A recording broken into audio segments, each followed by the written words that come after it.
Ya Rabbi bil Mustafa balligh maqasidana waghfir lana.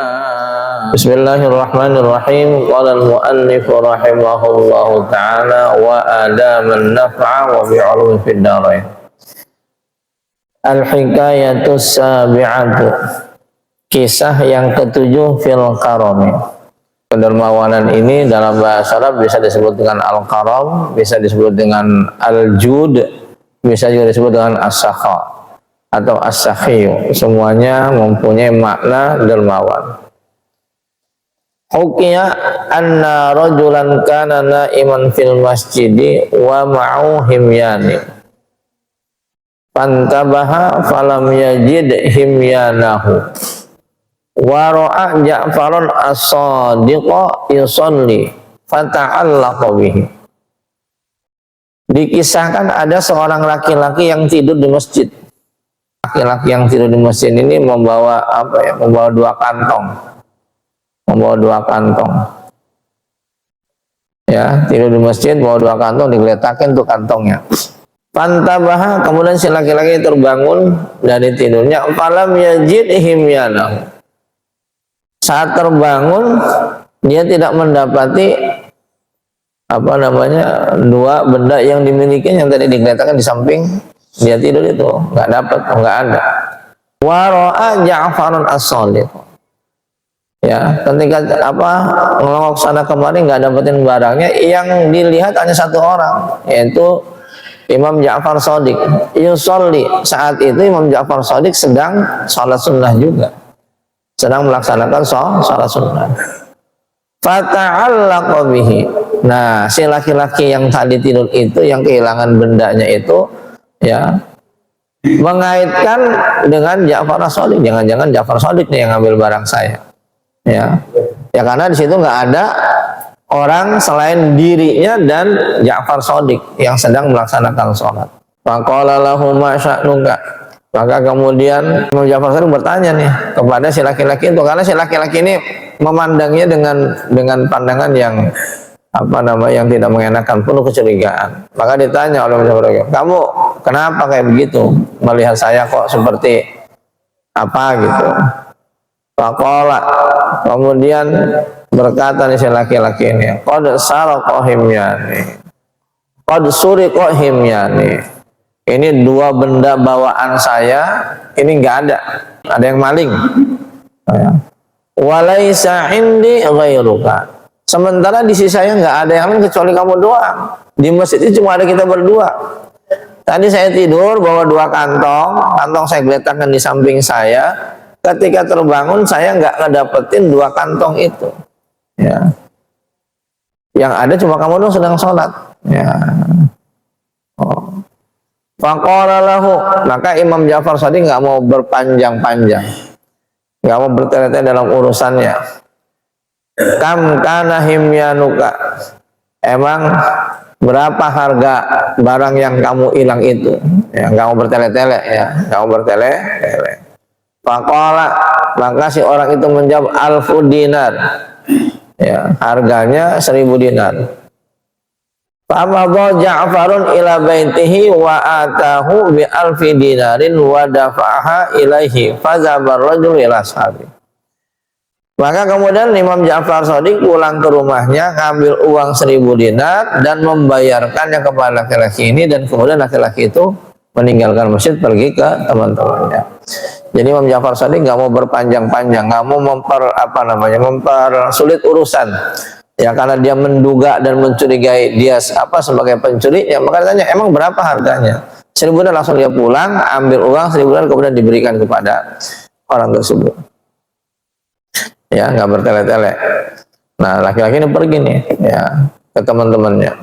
Faqalu lahu, maka teman-temannya ngomong nih kepada si laki-laki yang tadi kehilangan kantong itu, yang tadi kehilangan barangnya itu.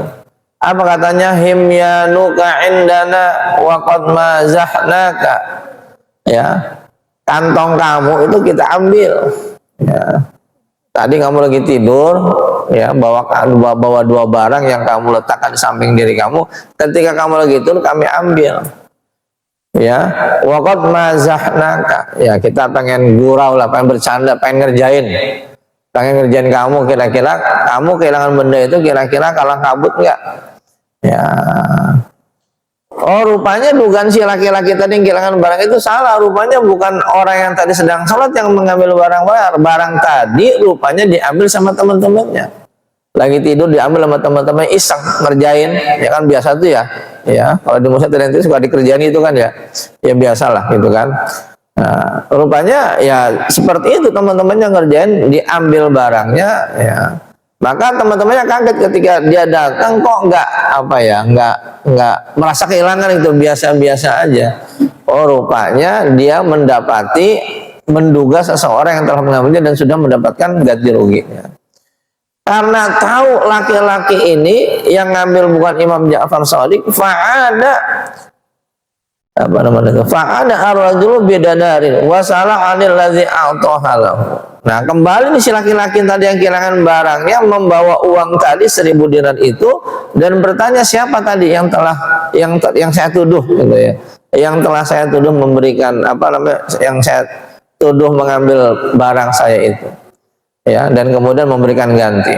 Faqalu, kemudian mereka mengatakan kepada si orang itu, huwa ibnu ammi Rasulillah, bahwasanya yang tadi mengganti barang kamu itu adalah anak dari paman Rasulullah sallallahu alaihi wasallam, berarti saudara sepupunya Rasulullah sallallahu alaihi wasallam. Fadzahaba ilaihi, kemudian si laki-laki ini mendatangi Imam Ja'far Shadiq. Wa dafa'a ilaihi, dan kemudian mengembalikan uang 1000 dinar tadi yang dibayarkan atas kehilangan barangnya kepada Imam Ja'far Shadiq. Ya dikembaliin tuh, maaf Tuan, tadi saya menuduh bahwasanya engkau yang mengambil barang saya. Engkau sudah mengganti uang dengan 1000 dinar. Maka rupanya tas saya itu, barang saya tidak hilang, tapi disumpetin sama teman-teman saya, ini barangnya ada. Ya, ini barangnya ada. Jadi saya kesini bermaksud mohon maaf dan ingin mengembalikan uang 1000 dinar yang tadi engkau berikan. Nah, apa yang terjadi hadirin para jamaah sekalian? Falam yakbalha. Tapi Imam Ja'far Shadiq enggak menerimanya.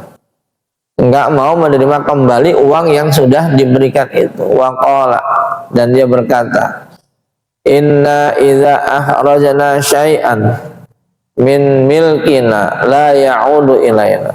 Kata Imam Ja'far Shadiq, kami kalau udah mengeluarkan sesuatu dari harta kita itu pantang untuk dikembalikan. Jadi kalau yang sudah diberikan kepada kamu, udah itu milik kamu.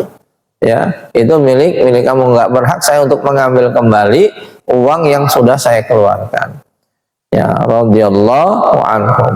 Hadirin para jamaah sekalian, ini menjelaskan tentang kedermawanan. Ya, tentang kedermawanan. Bahwasanya kedermawanan itu merupakan sifat yang sangat amat terpuji. Ya, sifat yang sangat amat terpuji. Ya, meskipun tadi dia dituduh mengambil sesuatu, ya kemudian diminta ganti rugi, maka diganti tanpa bertele-tele. Maka hadirin para jamaah sekalian, karena kedermawanan ini merupakan sesuatu sifat yang sangat amat terpuji, tentu saja ada keutamaannya. Ya, yang pertama, keutamaan dari kedermawanan itu bahwasanya al-karum min sifatillahi ta'ala, bahwasannya kedermawanan itu merupakan bagian daripada sifat-sifat Allah Subhanahu wa ta'ala. Allah mempunyai banyak sifat. Di antara sifat yang Allah miliki adalah kedermawanan. Sifat Rahman Rahim Allah yang Maha Pengasih lagi yang Maha Penyayang itu merupakan sifat yang paling utama. Dan ini yang paling dominan. Terciptanya alam raya ini, kehadiran kita di alam dunia ini, diciptakan kita dalam ini merupakan bagian daripada bentuk Rahman dan Rahimnya Allah Subhanahu wa ta'ala. Kemudian setelah menjadikan kita, mengadakan kita di alam dunia ini, Allah tidak membiarkan kita begitu saja. Ya, tidak membiarkan kita begitu saja. Semuanya diberikan hak-haknya, diberikan jaminan rizkinya. Nggak ada satupun makhluk di alam dunia ini yang dibiarkan terlantar tidak mendapatkan rizkinya masing-masing. Maka hadirin para jamaah sekalian, kemuliaan itu merupakan sifat zatiyah. sabitan lillahi ta'ala, merupakan sifat yang melekat pada zat Allah subhanahu wa ta'ala. Fa'ammal insanu idza mabtalahu rabbuhu fa'akramahu wa na'amahu fayaqulu rabbi akraman. Ya, manusia kalau diberikan ujian oleh Allah subhanahu wa ta'ala, kemudian kita mampu melewati ujian itu, ya, dengan sabar kita berupaya untuk mengatasi berbagai macam ujian yang Allah berikan kepada kita. Kemudian fa'akramahu, kemudian Allah memberikan kedermawanannya kepada kita, wa na'amahu, dan memberikan nikmatnya kepada kita, fayaqulu rabbi akraman. Maka saat itu kita mengatakan kepada Allah, Allah maha dermawan, Allah maha dermawan. Tapi sebaliknya, oh ya, wa amal insanu faqad ala rizqa fa yaqulu rabbi ahana. Tapi sebaliknya, ya, kita ini kepada Allah ketika kita diberikan cobaan kemudian ditakar rezeki kita, ya, ditakar rezeki faqad ala rizqa fa yaqulu rabbi ahana. Kita kemudian mengatakan Allah sesungguhnya telah merendahkan diri saya, tidak mengabulkan permohonan saya, menghinakan saya. Ya, kita selalu menganggap Allah merupakan zat yang maha mulia, yang maha dermawan ketika kita mendapatkan berbagai macam kenikmatan hidup. Tetapi ketika kita diuji, ditakar kehidupan kita, kita mengatakan Allah telah merendahkan kita. Hadirin para jamaah sekalian, ya, maka kemuliaan itu merupakan apa? Kedermawanan itu merupakan sifat mulia yang melekat pada zat Allah subhanahu wa ta'ala. Maka kalau kita sebagai hambanya bersifat dermawan, berarti mencontoh daripada sifat yang dimiliki oleh Allah subhanahu wa ta'ala. Kemudian yang kedua, di antara kemuliaan, di antara keistimewaan daripada kedermawanan itu adalah al-qaul min sifatil anbiya. Selain sifat Allah, kedermawanan pun itu merupakan sifat yang melekat kepada para nabi. Ya, para nabi itu lebih mengutamakan, mendahulukan orang lain ketimbang dirinya. Ya, lebih mengutamakan kepentingan orang lain daripada dirinya. Bahkan ketika dalam keadaan butuh, sementara ada orang lain yang membutuhkannya, maka dia lebih mengedepankan orang lain daripada dirinya, mengalah untuk kepentingan dan kebutuhan orang lain. Ya. Jadi kedermawanan itu merupakan sifatnya para nabi juga. Nabi Ibrahim itu, hadirin para jamaah sekalian, kalau mau makan, dia keluar cari orang untuk bersama-sama makan. Untuk bersama-sama makan selalu dilakukan oleh setiap kali Nabi Ibrahim akan makan, entah sarapan, entah makan siang ataupun makan malam, selalu mencari.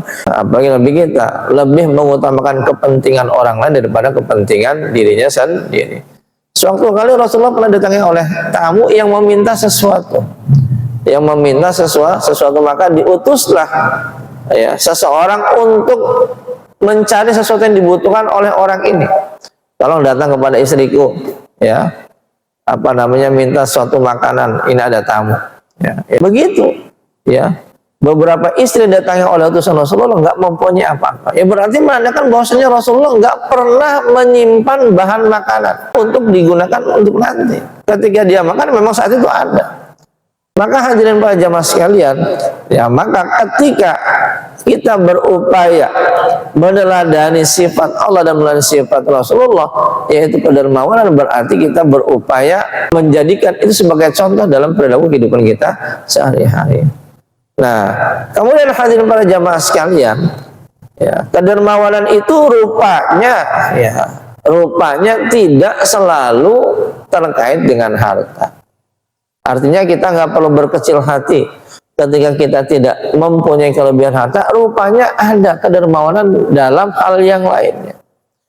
Ya, dikatakan al-qarum bin nafsi wa badluha fi sabilil haqqi.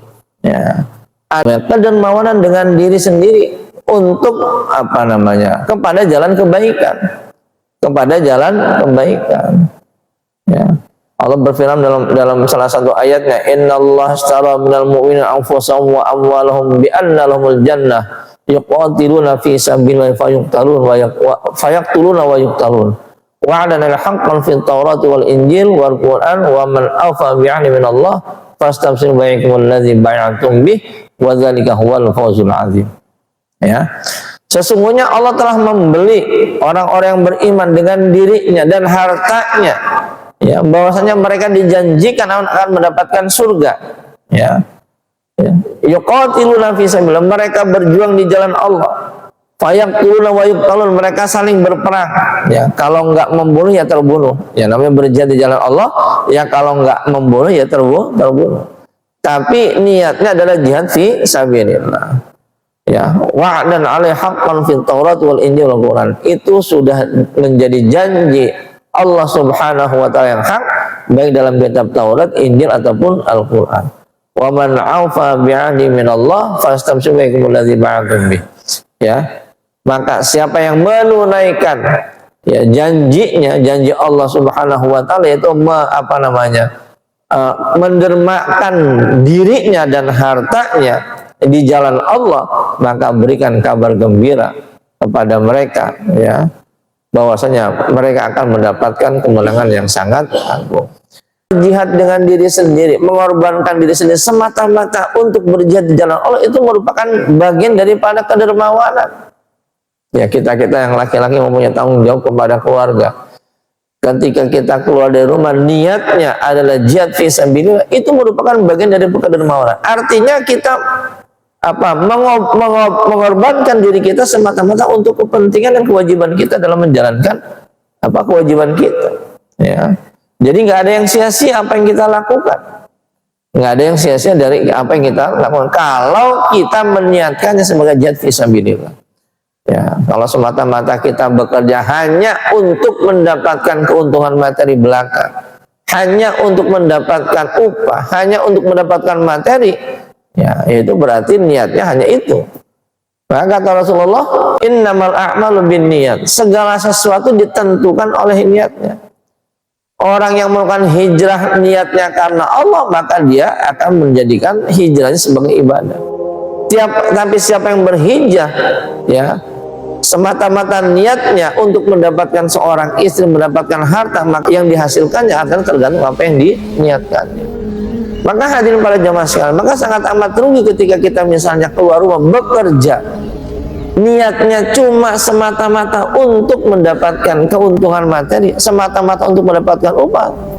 Ya, berarti yang akan kita dapat hanya itu saja, hanya materi belaka.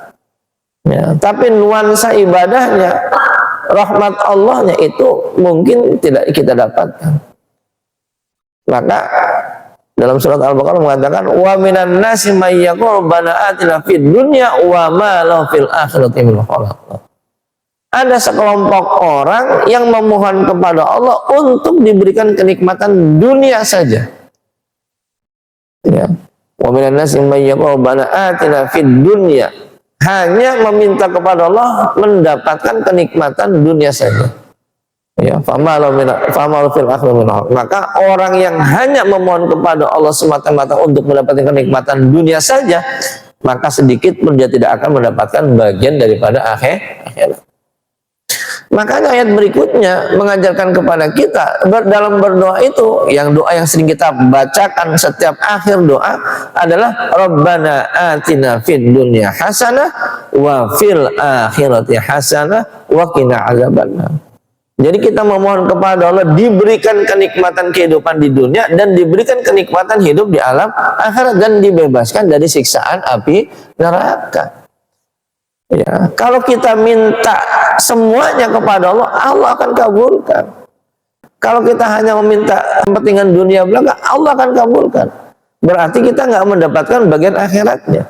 Padahal kan sangat amat sayang, satu pekerjaan yang kita lakukan itu bisa dua dimensi yang kita dapatkan sekaligus, dimensi dunia dan dimensi akhirat bisa kita dapatkan. Ya, bekerja itu merupakan dimensi dunia dan dimensi akhirat. Kita sebagai laki-laki, sebagai kepala rumah tangga berkewajiban memenuhi nafkah kita. Ketika kita keluar dari rumah, niatnya memang memenuhi kewajiban kita, memberikan nafkah kepada keluarga. Maka kita niatkan sebagai ibadah, ya, sebagai ibadah. Ya, maka dua hal akan kita dapatkan kalau kita niatkan sebagai ibadah. Ya, maka diajarkan juga oleh guru-guru kita. Ya, ketika kita keluar rumah, kita niatkan ibadah dan kemudian jangan lupa senantiasa kita mengawali berbagai macam pekerjaan kita dengan membaca basmalah. Bismillahirrahmanirrahim. Karena di situ Ar-Rahman Ar-Rahim. Ya, bagian akhir ayat lafaz basmalah adalah Ar-Rahman Ar-Rahim. Yang Maha Pemurah lagi Maha Penyayang. Artinya yang kita harapkan adalah rahmat Allah Subhanahu wa taala. Ya. Bukan bukan sekedar berapa materi yang kita dapatkan, tapi rahmat Allah Subhanahu wa taala. Materi berapapun yang kita miliki, kalau tidak ada curahan rahmat Allah, banyak apalagi dikit itu selalu kurang. Ya, banyak apalagi dikit itu selalu kurang. Tapi kalau rahmat Allah yang kita harapkan, berapapun rizki yang kita terima, itu insya Allah akan cukup. Yang kedua, bentuk kedermawanan adalah ikramul dhaif, menghormati, memuliakan tamu. Ya, menghormati dan memuliakan tamu. Maka hadir para jamaah sekalian, ya, maka tamu yang datang sesungguhnya itu merupakan bagian dari hal yang harus kita muliakan. Ya, segera kalau kita ada tamu, ya paling tidak ya perkataan yang baik, atau kemudian yang kedua paling tidak kalau kita nggak punya makanan minuman segera dikeluarkan. Ya, kisahnya Nabi Ibrahim yang tadi saya sampaikan, bahwa Nabi Ibrahim selalu berupaya kalau makan selalu ngajak teman. Bahkan suatu kali juga pernah seorang malaikat turun. Nabi Ibrahim juga termasuk nabi yang sangat amat kaya. Dia punya hewan ternak yang cukup amat banyak. Ya, anjing yang memelihara hewan ternaknya aja jumlahnya, anjing penjaganya gitu. Anjing punya katanya jumlah sampai ribuan. Berarti menandakan hewan ternaknya lebih banyak daripada anjing penjaganya. Suatu kali ada malaikat yang datang ingin menguji lagi, meminta hewan ternaknya. Berapa yang kamu perlukan? Semuanya. Diberikan semuanya oleh Nabi Ibrahim alaihissalam. Nah, kata malaikat, bukan, saya ini malaikat yang nggak bisa. Kalau saya sudah menyatakan memberikan, berarti semuanya harus dikeluarkan. Nggak boleh apa yang sudah diberikan oleh saya, apa yang sudah saya niatkan untuk dikeluarkan, untuk dikembalikan kepada saya. Jadi seperti itu hadir para jamaah sekalian. Jadi ikramul dhaif itu merupakan bagian daripada kedermawanan. Rasulullah bersabda, "Man kana yu'minu billahi wal akhir falyukrim dhaifahu." Barang siapa yang beriman kepada Allah dan hari kiamat, falyukrim dhaifahu, maka muliakan tamunya. Wa man kana yu'minu billahi wal akhir fala yu'dhi jarahu. Siapa yang beriman kepada Allah dan hari kiamat juga jangan menyakiti tetangganya. Jadi sebesar apa kita memuliakan seorang tamu, maka sebesar itu pula bentuk pengimplementasian keimanan kita kepada Allah dan kepada hari kiamat. Yang ketiga, barunya al-karamu bibadzil mal. Kedermawanan dengan mengeluarkan harta. Bahkan harta yang dikeluarkan oleh siapapun, kita sebagai seorang hambanya, tidak ada yang sia-sia, tidak ada yang berkurang dari harta yang kita keluarkan. Ya, bahkan Rasulullah sangat amat dermawan. Bahkan dalam hadisnya Rasulullah mengatakan, mendoakan, Allahumma a'ti munfiqan khalafan wa a'ti mumsikan talafan. Ya Allah, berikan kepada orang yang berinfak, bersedekah, yang dermawan di pagi hari dengan ganti yang baik, dengan ganti yang lebih baik. Wa a'ti mumsikan talafan, dan berikan kepada orang yang medit, yang selalu megang hartanya, yang gak mau mengeluarkan hartanya, talafan, kerugian, kehancuran, kebinasaan. Ya, artinya harta yang dikeluarkan oleh siapapun itu tidak ada yang sia-sia. Bahkan harta yang dikeluarkan oleh kita semata-mata untuk bersedekah, untuk berinfak, itu akan diganti oleh Allah dengan balasan yang berlipat-lipat. Matsalul ladzina yunfiquna amwalahum fi sabilillah kamatsali habbatin ambatat sab'a sanabila fi kulli sulatin mi'atu habbah wallahu yudha'ifu liman yasha wallahu wasi'un 'alim. Perumpamaan orang yang menafkahkan dirinya di jalan Allah seperti satu benih. Ya, kita ngeluarin satu benih, ditanam. Ya, dari satu benih ini akan tumbuh 7 tangkai. Dan setiap tangkainya fi kulli sumbulatin mi'atu habbah, terdapat 700 benih. Ya, dari satu benih ada 7 tangkai, setiap tangkainya ada 100 benih. Jadi Allah membalasnya 700 kali lipat dari harta yang dikeluarkan oleh seseorang. Ya, maka Rasul mengatakan mana qasat min shadaqatin, tidak ada harta yang berkurang dari sedekah. Tidak ada yang berkurang, bahkan bertambah. Ya, makanya matematika sedekah dengan matematika pengetahuan itu berbeda. Ya. Nah, yang kelima, ya minal karam wa hawaijin nas, daripada kemuliaan juga kedermawanan juga itu adalah memenuhi hajat-hajat orang. Hajat orang itu apa aja? Kalau kita bisa membantu dengan tenaga kita. Kalau kita bisa dengan nasihat kita. Membantu dengan harta kita. Apa yang bisa kita bantu ya kepada seseorang yang mempunyai kebutuhan, ya kita bantu. Ya. Kalau kita tidak bisa membantu dengan harta, ya dengan omongan. Kalau kita dengan harta, barangkali dengan tenaga kita. Barangkali seperti itu. Nah, kemudian ada efeknya daripada kedermawanan. Yang pertama adalah mahabbatullah. Kita mendapatkan kecintaan dari Allah Subhanahu wa taala atas kedermawanan yang dilakukannya. Ya, Allah mengatakan innallaha karim yuhibbul karam. Bahwasanya Allah itu Maha Dermawan, senang kepada kedermawanan. Ya, kalau Allah senang kepada kedermawanan, ya berarti setiap seseorang yang berlaku dermawan, yang sering membantu kepada yang lainnya, berarti Allah senang. Yang kedua, bahwasanya kedermawan itu merupakan tanda dari keimanan seseorang. Ya. Rasulullah mengatakan al-mu'minu ghurrun karim, ya. Bahwasanya orang mukmin itu adalah yang sangat amat dermawan. Dalam hadis yang mengatakan sadatun nas fid dunya al-asqiya.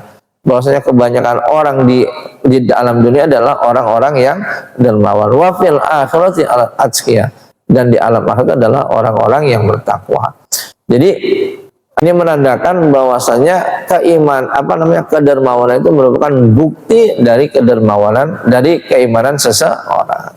Idza mata as-saqiyu walatil ardu wal hafadhu rabbi tajawaz an abdika fid dunya bisahoi. Ya. Bahkan ketika seorang dermawan meninggal dunia, itu bumi dan malaikat itu memohon kepada Allah untuk diberikan keleluasaan di alam dunianya.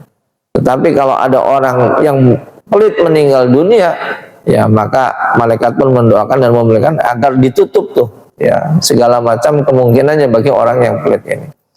Dan yang ketiga daripada efek kedermawanan itu adalah barakatun fil mal, adanya keberkahan dari harta yang dimiliki. Berkah itu adalah ziyadatul khair, bertambahnya kebaikan. Ya. Berkah itu adalah bertambahnya kebaikan. Jadi harta yang dimiliki oleh kita semakin bertambah-tambah nilai kebaikannya. Wallahu a'lam bishawab. Sallallahu alaihi wa salli ala sayyidina Muhammadin fil awwalin wal akhirin. Wa salli wa sallim wa radiyallahu ta'ala an sadatina ashabi sayyidina Rasul ajma'in. Subhana rabbika rabbil izzati amma yasifun wa salamun alal mursalin walhamdulillahi alamin. Mohon maaf. Wassalamualaikum warahmatullahi wabarakatuh.